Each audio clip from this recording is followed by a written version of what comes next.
où est-ce que tu en étais avant de rejoindre BTG? Alors moi, quand j'ai rejoint BTG, je venais de me lancer à 100% dans mon activité. Donc en fait, j'avais lancé mon activité en parallèle de ma deuxième année de master en septembre 2023. Donc je l'avais mis en stand-by assez rapidement parce qu'entre le mémoire, l'alternance, le déménagement, tout ça, j'y arrivais plus. Donc je l'avais mis en stand-by et je m'étais dit je me relancerai dès que j'aurai tout fini. Et du coup, je me suis relancée le 2 décembre 2024. Et j'ai intégré BTG en janvier, mi-janvier, je crois. Donc j'étais vraiment dans le lancement, on va dire, le vrai premier lancement parce que avant j'avais fait juste quelques petites choses et eu quelques clients, donc ça m'avait permis de pouvoir savoir exactement ce que je voulais faire. Mais au final, j'étais vraiment au début quand je me suis lancée dans l'aventure BTG. Et c'est vrai que ça m'a vachement aidé, on va dire, pour me donner un coup de pied aux fesses et pour pouvoir m'aider à passer toutes les étapes sans me perdre dans tout ce qu'il y a à faire et avoir vraiment un cadre et une ligne directrice à suivre. Ok, parce qu'avant BTG, du coup, tu avais combien de clients? Alors, j'avais eu deux clients la première année, ça s'était arrêté. Et après, du coup, avant BTG, de décembre à BTG, j'avais pas eu de clients, de nouveaux clients. Ok, donc tu n'avais pas d'entrée d'argent. Non. Ok. Et du coup, tu me parlais un peu des moments forts, ou du moins de ce qui t'a vraiment aidé dans le BTG. Est-ce que là, bah, tu te rappelles, je sais pas, d'un moment précis, du coup, qui t'a poussé à intégrer le programme, genre le premier truc qui t'est dit, où tu t'es dit, vas-y, let's go, c'est ici que je dois aller? J'ai intégré le Bicom déjà au départ. Ouais. Et en regardant les vidéos, je me suis dit, en fait, j'aime bien l'énergie que Leslie, elle a et le fait d'être vachement dynamique et de ne pas mâcher ses mots, entre guillemets. Et je me suis dit, vas-y, c'est ce qu'il va te falloir parce qu'au moins, je sais que je vais être assez accompagnée et on va me dire les choses au cash sans que j'ai besoin d'entendre. En fait, sans qu'on me dise en fait ce que j'ai envie d'entendre, mais qu'on me dise ce que j'ai réellement besoin d'entendre. Donc, en novembre 2023. Et c'est vrai que j'avais été assez déçue parce que c'était un programme où il y avait beaucoup de gens. Et t'es un peu un numéro et quand t'as des questions, c'est soit t'as de la chance et on te répond, soit la plupart du temps t'as pas de chance du coup et il y a personne qui Ouais. te répond. Et c'est vrai que ça, du coup, que ce soit un accompagnement collectif, mais un peu individuel aussi, parce que je le vois un peu comme ça, elle est vachement, tout le monde vous êtes assez disponible dès qu'on a une question. Même les coachings, ils sont quand même en groupe, mais réduit, quoi.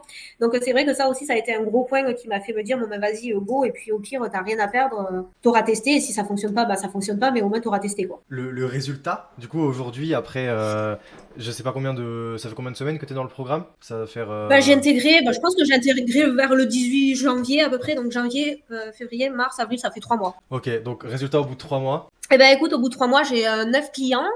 J'ai atteint la barre des 5 000 euros de chiffre d'affaires le mois de mars. Donc là, je suis en train d'essayer de le stabiliser. Trop Et, bien. niveau client, du coup, il y a tout ça. Et puis après, j'ai vachement plus pris confiance en moi. Et puis j'ai aussi le truc de me dire, si j'ai un doute ou une problématique ou quoi, je peux toujours vous demander parce que vous êtes réactif et vous allez me répondre. Donc c'est vrai qu'au final, j'ai moins la peur aussi de me dire, je teste quelque chose ou je fais quelque chose un peu dans l'inconnu sans avoir vraiment de personnes à côté avec qui en discuter. Là, je sais que dès que j'arrive à un problème, parce que j'ai pas besoin de chercher sur 8 milliards de sites et tout, j'ai une réponse directe et je sais qu'elle est fiable. Et au moins, je sais que si vraiment ça va pas, je peux en parler, il y a toujours quelqu'un, quoi. Ok, donc même au niveau mindset, du coup, ça a changé. T'as vu Ouais, que. Qu'est-ce que t'as pu ouais, ouais. te découvrir en fait sur toi? Moi, ça a été plus le fait de me dire, en fait, l'année dernière, j'étais en alternance et j'ai eu une alternance où je n'ai rien fait de l'année.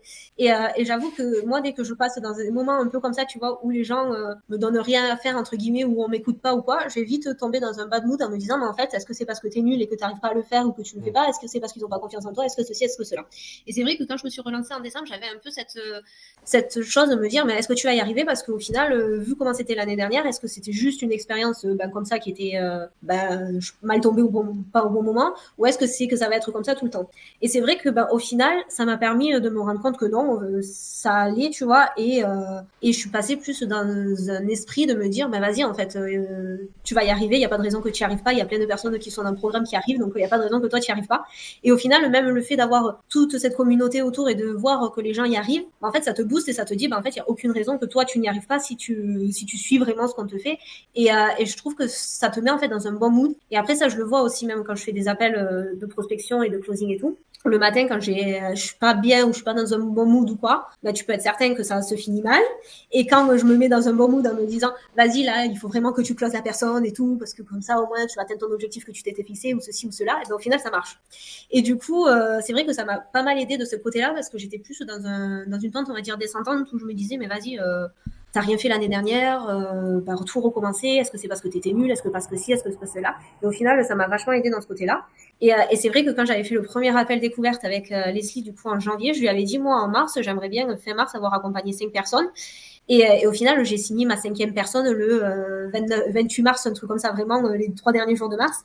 Et du coup, j'étais contente parce que j'avais atteint mon objectif que je m'étais fixé en décembre quand je me suis relancée. Le C'était but c'est ça. vraiment que vous deveniez des entrepreneuses quoi. Si t'as un moment qui t'a le plus marqué durant tout l'accompagnement, ce serait lequel? Le premier kick-off que j'ai pu faire et que c'était un roleplay. Ah, Ça m'a vachement marqué parce qu'en fait, je me suis dit, moi, je suis quelqu'un de très très timide et c'est vrai que dès que tu dois faire des exercices comme ça, c'est quelque chose qui me stresse, mais vraiment. Et au final, j'ai fait cet exercice-là et puis à la fin, je me suis dit, mais en fait, ça va. J'ai pas eu des mauvais retours ni rien, tu vois. Donc je me suis dit, mais en fait, ça va. T'as pas de raison d'avoir peur de ça. Et là, c'était un exercice, ok, c'est pas du réel ni rien, mais c'était quand même comme une condition de réel. Les gens m'ont pas fait de retour trop négatif ni rien, donc je me suis dit, bah vas-y, en fait, go, arrête de te mettre cette barrière-là.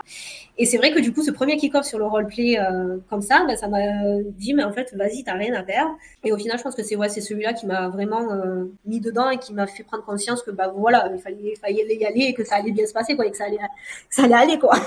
il fallait rentrer dans le bain direct. Comment est-ce que tu te sens aujourd'hui en tant que CM indépendante?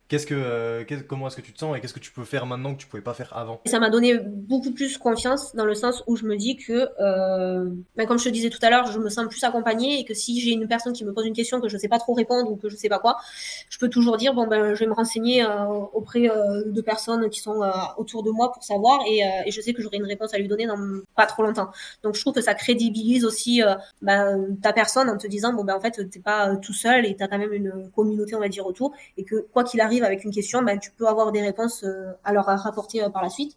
Donc c'est vrai que ça m'a mis ça et au final non, au final, je me sens bien. Hein, franchement, ça va bien. De passer, de passer de 0 client à 5 000 € aussi, c'est sympa. Ça te met aussi le truc de. Moi, j'ai eu un moment où je me suis dit, mais comment je vais faire pour tout gérer et comment je vais m'organiser avec tout ça parce que bah, tu passes de je gère ma com à moi toute seule et je fais un peu ce que je veux à gérer plusieurs clients en même temps. Donc, c'est vrai que c'est quelque chose que je me suis dit, vas-y, comment je vais faire. Mais au final, tu prends tes marques petit à petit et puis les filles, le mercredi, jeudi, je crois qu'elle m'avait dit, où tu rassembles tout. Donc, c'est vrai qu'au final, bah, ça te permet d'être vraiment focus sur une tâche et de pas trop te disperser. Mais ouais, non, ça commence à rentrer un petit peu et à avoir une petite routine qui se met en place aussi, donc ça c'est cool.